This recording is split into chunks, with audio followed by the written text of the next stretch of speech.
Sofonias 3:1 diz assim: ai da rebelde e contaminada cidade opressora, não obedeceu a sua voz, não aceitou o castigo.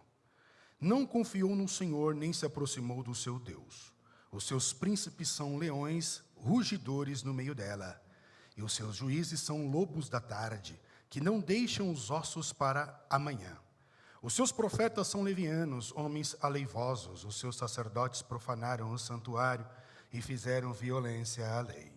O Senhor é justo no meio dela, ele não comete iniquidade.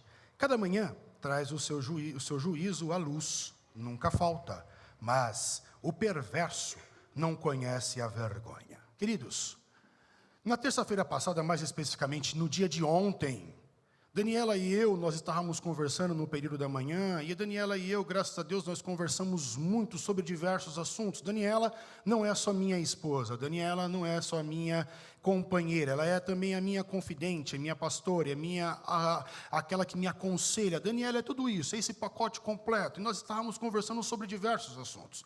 Um dos assuntos que nós estávamos conversando ontem foi justamente sobre o cristão, aquele que tem uma certa peregrinação religiosa, entre aspas, cristã, mendigar o pão, padecer uma certa necessidade. Nós entramos neste assunto. E claro, quando nós estávamos falando sobre este assunto, eu não estava falando de uma pessoa que passa necessidade, alguém que é pobre, mas que foi vítima de um sistema político corrupto. Porque um sistema político corrupto pode gerar, sim, catástrofes, pobrezas, necessidades nas pessoas. Eu não estou falando disso e não estávamos conversando sobre isso, sobre política. Estávamos falando sobre aquele que caminha, aquele que peregrina em uma determinada religião ou na religião, numa proposta, entre aspas, de fé, e está passando por essa necessidade, chegando a mendigar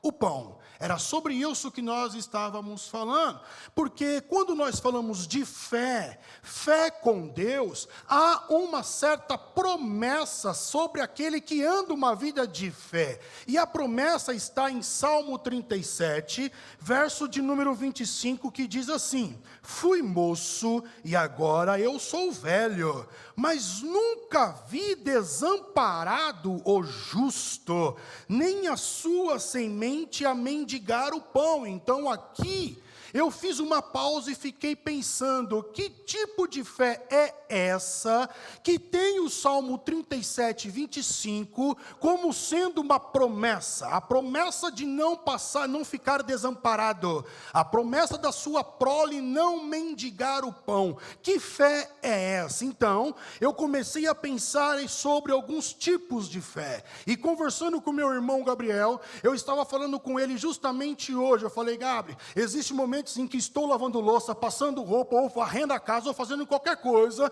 aí de repente então Deus dá uma espécie, eu vou colocar a palavra insight, e você começa a ter ali a mensagem. Foi isso que aconteceu. Eu estava conversando com a minha esposa sobre o assunto que já relatei, e de repente então essas coisas começaram a fluir em minha mente, conforme eu ia conversando com ela. Então, que tipo de fé é essa que tem o Salmo 37, 25 como promessa? Então, pensei em alguns tipos de fé, e a Bíblia fala sobre a fé como requisito para a salvação. Efésios, capítulo de número 8, capítulo de número 2, verso de número 8, diz: porque pela graça sois salvos por meio da fé, e isto não vem de vós, é dom de Deus. Então aqui Paulo demonstra a fé como sendo requisito para a salvação. A Bíblia ainda fala, Paulinho ainda escrevendo agora em Corinto, em 1 Coríntios, capítulo de número 12, e verso de número 9, Paulinho agora fala da fé como se fosse um dom, e Paulinho diz: e ao outro pelo mesmo Espírito a fé, e ao outro pelo mesmo Espírito os dons de curar. Existe um outro tipo de fé chamada de fé comunal, a fé comum, a fé social, a fé que todo mundo tem. Esse tipo de fé, ela é esboçada como se fosse uma esperança, a certeza de que algo na sua vida vai dar certo, e geralmente ela é esboçada quando você fala para alguém da seguinte forma: olha, eu tenho certeza que mais alguns meses a gente vai sair dessa situação situação. O que é isso? É um esboço de uma fé que todo mundo tem.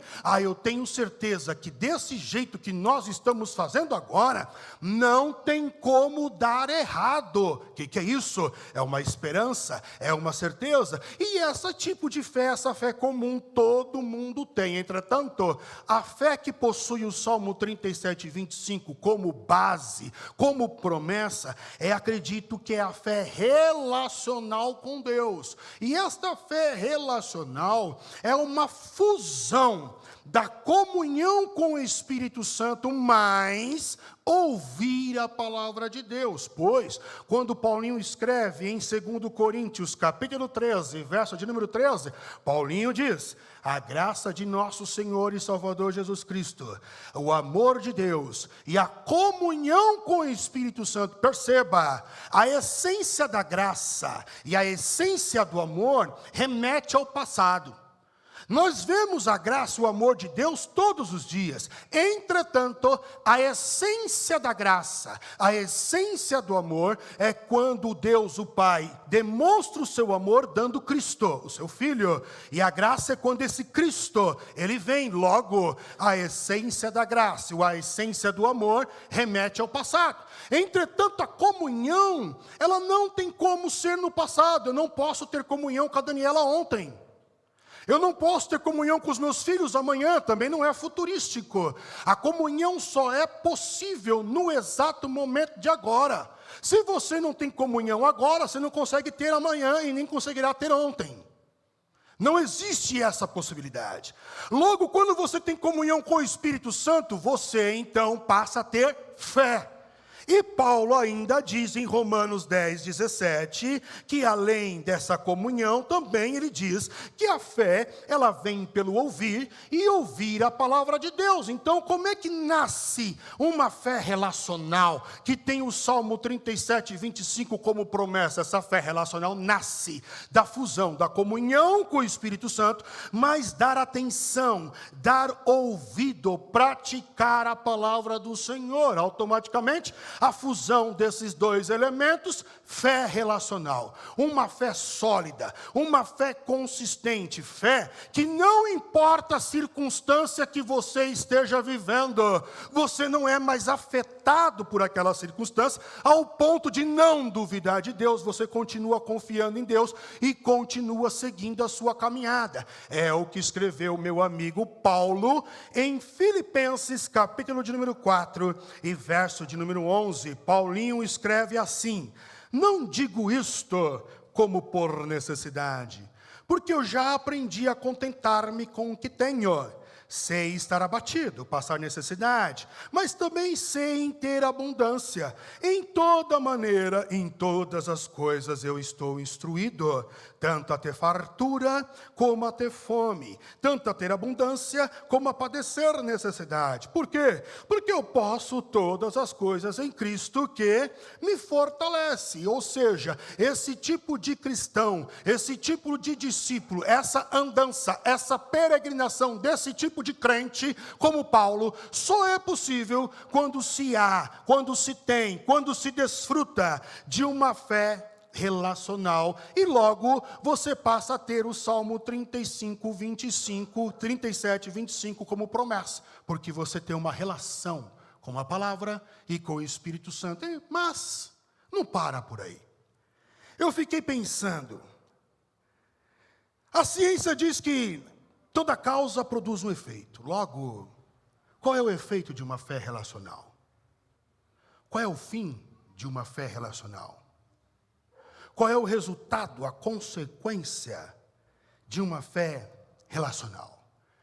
Então, nós cristãos, acredito que quando pensamos dessa forma como eu pensei, indagando a mim mesmo, qual é o fim, qual é a consequência de uma fé relacional, tentando ir um pouco mais profundo no assunto, eu cheguei à conclusão de que o resultado final de uma fé relacional, em primeira instância, seria como resposta: o resultado de uma fé relacional é formar um crente.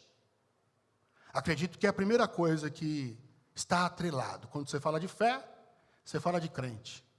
Você fala da religião, você fala de um crente. Você fala de igreja, você fala de um crente.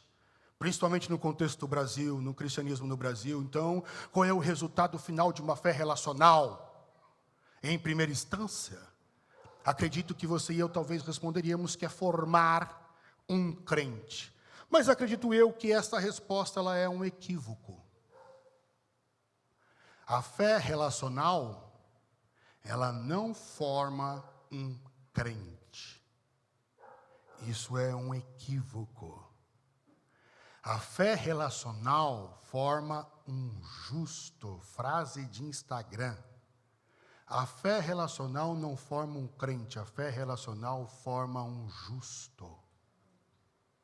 É totalmente diferente uma coisa da outra. Nem sempre o crente será justo. E isso é tão verdade que Abacuque, o profeta, escreve no capítulo de número 2, verso de número 4. Eis que a sua alma está orgulhosa. Não é reta nele, mas o justo, não o crente, viverá da fé. Paulinho, em Romanos 1,17, diz: porque nele se descobre a justiça de fé em fé, como está escrito, mas o justo, não o crente, viverá da fé. Ainda Paulinho, escrevendo em Gálatas, capítulo 3, verso de número 11, e é evidente que pela lei ninguém será justificado diante de Deus, porque o justo e não o crente viverá da fé. Hebreus capítulo 10, verso de número 38, o escritor de Hebreus diz: mas o justo e não o crente viverá pela fé, e se ele recuar, a minha alma não tem prazer nele. Então preste atenção. Resultado final da fé relacional que tem o Salmo 37, 25 como promessa.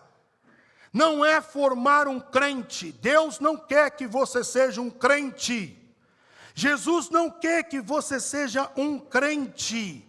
Ele quer que você seja um justo. O justo é totalmente diferente de crente. Não combina. E às vezes não tem nada, quase nada a ver. É por isso que li Sofonias, capítulo 3, verso de número 1 em diante. Porque quando você lê Sofonias 3, você vai perceber que um Deus justo está requerendo a justiça de uma cidade chamada Jerusalém, que é conhecida como cidade da fé. Deus, o justo, em Sofonias 3, está requerendo de um povo que mora em Jerusalém a justiça, povo esse que se auto-intitula dono da verdade e se auto-intitula povo da fé. Quando, na verdade, os judeus da época de Sofonias e a cidade como um todo, o próprio Deus diz que é opressora logo no primeiro versículo, que eles não possuem vergonha e que os seus sacerdotes são mentirosos e fraudulentos. Então eu percebo a diferença entre ser justo e ser um crente. O crente é cumpridor de tabela, só segue regras. E quando ele quebra uma regra é simples, é só oferecer um sacrifício e está tudo certo. Esse é o crente. O crente não liga para a justiça. Pelo contrário, quando ele infringir uma regra, ele ofereceu um sacrifício e acabou. Esse é o crente. O justo já não age assim. O justo, ele faz justiça. Gosto da expressão do Tiago. Quando ele escreve no capítulo de número 2, verso de número 19, ele coloca lá um tipo de crente. Ele diz que tem um crente que chega até a estremecer. E Tiago então escreve dizendo: tu crês que há um Deus? Parabéns para você, mas não significa nada. Porque tem demônios que creem também, crente. Só que a diferença é que esses demônios, eles estremecem. Mas o demônio que é crente, que chega até a estremecer, não é justo. Quem é o justo? Quem é o justo? O justo automaticamente é aquele que faz a justiça e trabalha com a equidade. O justo é aquele que trabalha com a retidão e vive na integralidade. O justo é aquele que está embasado na verdade. Então aqui eu fiz outra pausa. E pensei, como é que eu sei que eu sou um justo e não um crente? Porque eu não quero ser crente. Eu quero ser justo. Ainda agora à tarde me chamaram de doido. E eu falei, não, improvável. Eu sou um improvável. Eu não quero ser crente, eu não gosto desta palavra.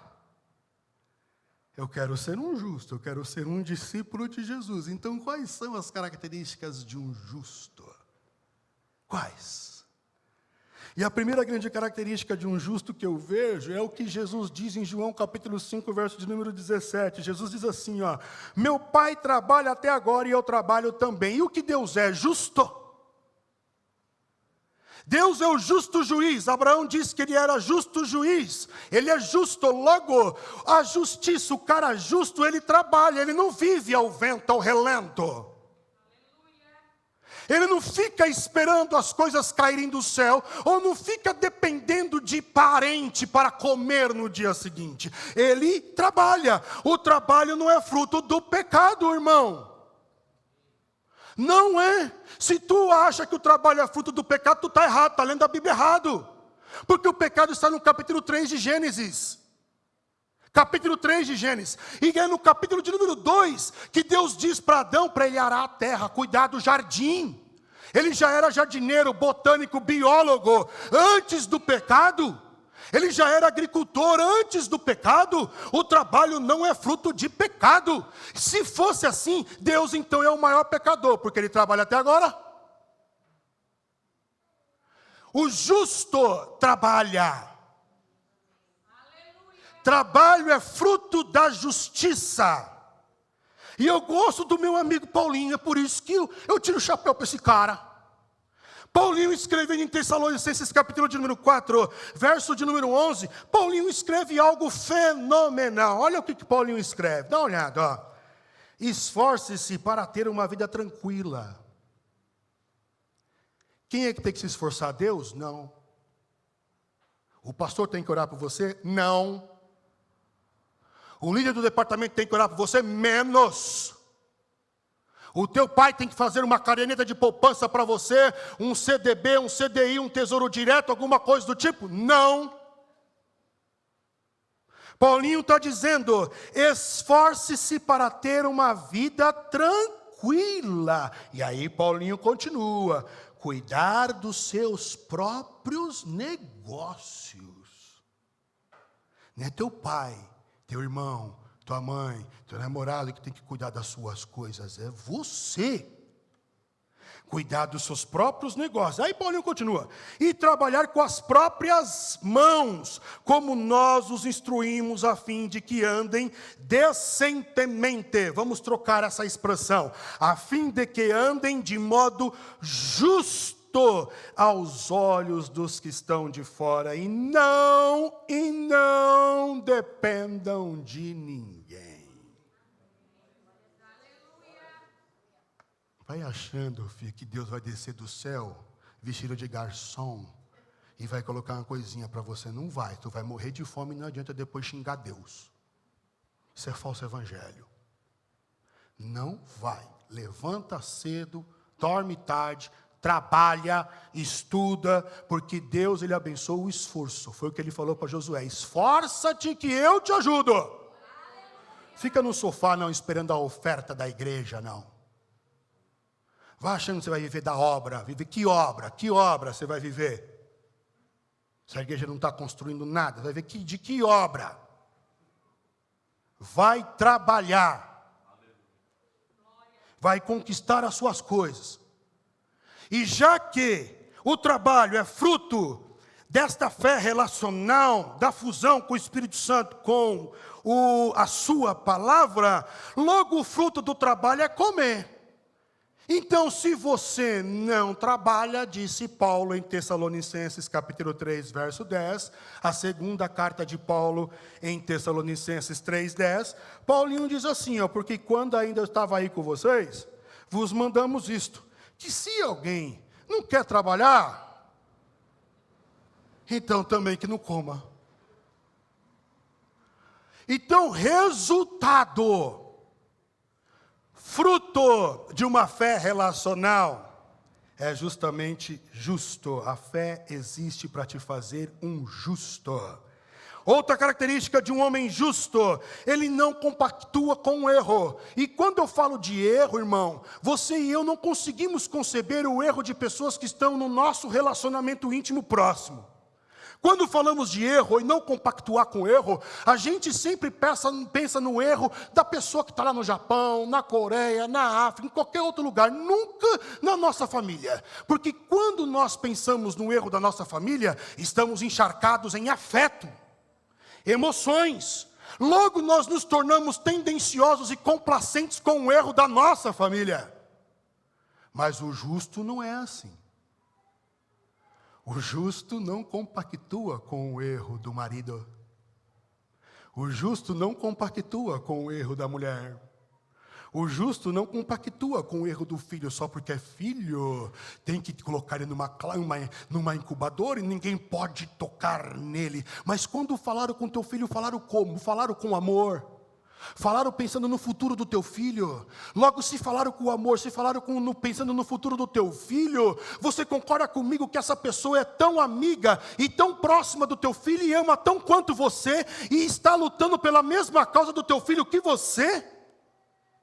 Mas no meu filho ninguém toca, ninguém mexe. Quem é pastor fulano de tal para falar do meu filho?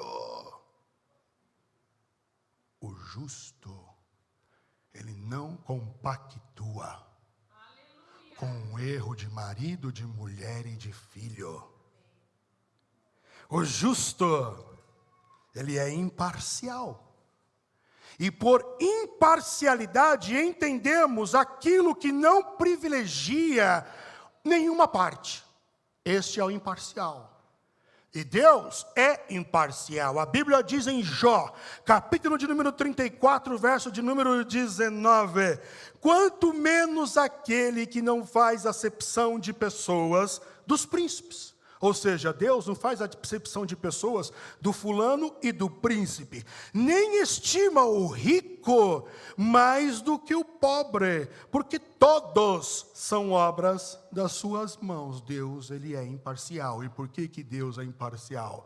Porque Deus é justo. Aí você pensa assim, já que Deus é imparcial, então Deus é parcial. Não, também não. E o que é a parcialidade? A parcialidade, ela pode ser entendida como se fazer parte de um grupo, uma filosofia, um entendimento. Eu faço parte deste grupo, eu me encaixo neste grupo, logo, tudo que for necessário eu farei, para que este grupo que eu me encaixo, ele seja beneficiado. Deus não é imparcial, mas também Deus não é parcial, porque Moisés, escrevendo em Levíticos, capítulo de número 19, verso de número 15, nos ensina como devemos agir com todos, sem distinção. E Moisés, então, ele escreve em Levíticos 19, 15, não farás injustiça no juízo. Você vai precisar analisar, aconselhar, averiguar. Você vai precisar dar um veredicto sobre alguma coisa, então você não vai fazer injustiça nesse juízo. Não favorecerás o pobre, abro parênteses, porque é pobre, porque é carente, porque é necessitado. Você não vai favorecer ele, fecha parênteses. Nem honrarás o poderoso. A irmã que doou mais dízimo, essa aí a gente tem que buscá-la. Mas aquele que não doou nada, esse aí a gente tem que deixar de lado. Ah, o filho do pastor errou tão quanto o filho do fulano, mas é o filho do pastor, então aqui a gente tem que ir, entendeu? Ir com mais cautela. Não farás injustiça no juízo. Não favorecerás pobre, não favorecerás o poderoso, mas com justiça você vai julgar o teu próximo. Esse é o resultado da fé verdadeira. A fé não forma crente. Esquece a ideia de crente, irmão. Esquece essa ideia de crente. Você é justo, discípulo de Jesus e justificado pelo sangue do Cordeiro. Não somos crentes. Fazer justiça é uma ordenança de Deus no Deuteronômio capítulo 16, verso de número 20. Entretanto, esse justo, ele não vai ter a sua prole mendigando o pão, porque é justo. É a profecia e também a promessa de Salmo 37, 25. Ele não vai ser desamparado. O justo pode passar por problemas, sim, pode. Isso é inevitável.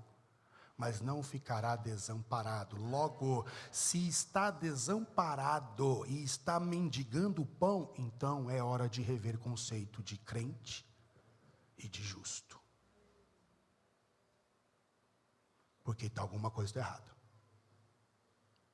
Se está mendigando, se está desamparado, é porque possivelmente é crente. E tem que aprender a ser justo.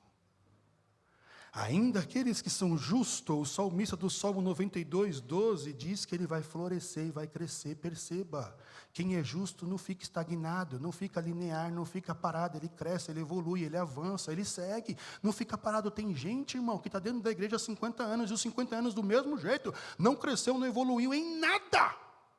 Em nada, em todas as áreas da vida, em nada. A Bíblia ensina princípios, e quando esses colocados em práticas, você consegue então avançar e crescer. O justo, ele floresce, ele cresce. O crente talvez estagna. Ele para.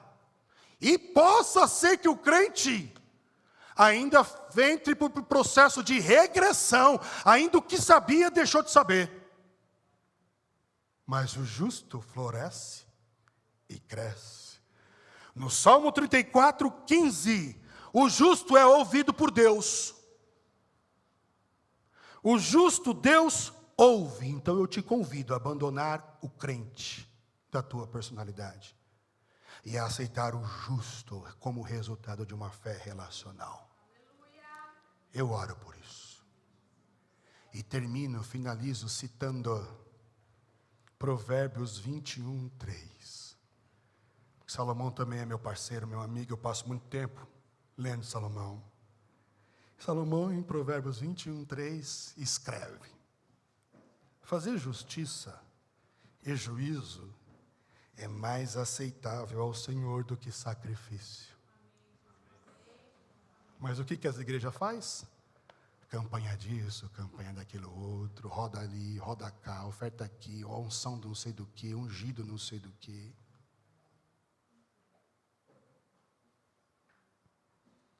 E hora de madrugada, e jejua. Irmãos, eu não sou contra não. Eu sou a favor de você jejuar, tem que jejuar. Pela motivação certa. Tem que orar de madrugada, é solitude. Pela motivação certa. Agora fazer requerendo algo de Deus é motivação errada. É motivação errada, é melhor que você seja justo. Seja justo. As coisas começarão a acontecer. Que Deus os abençoe.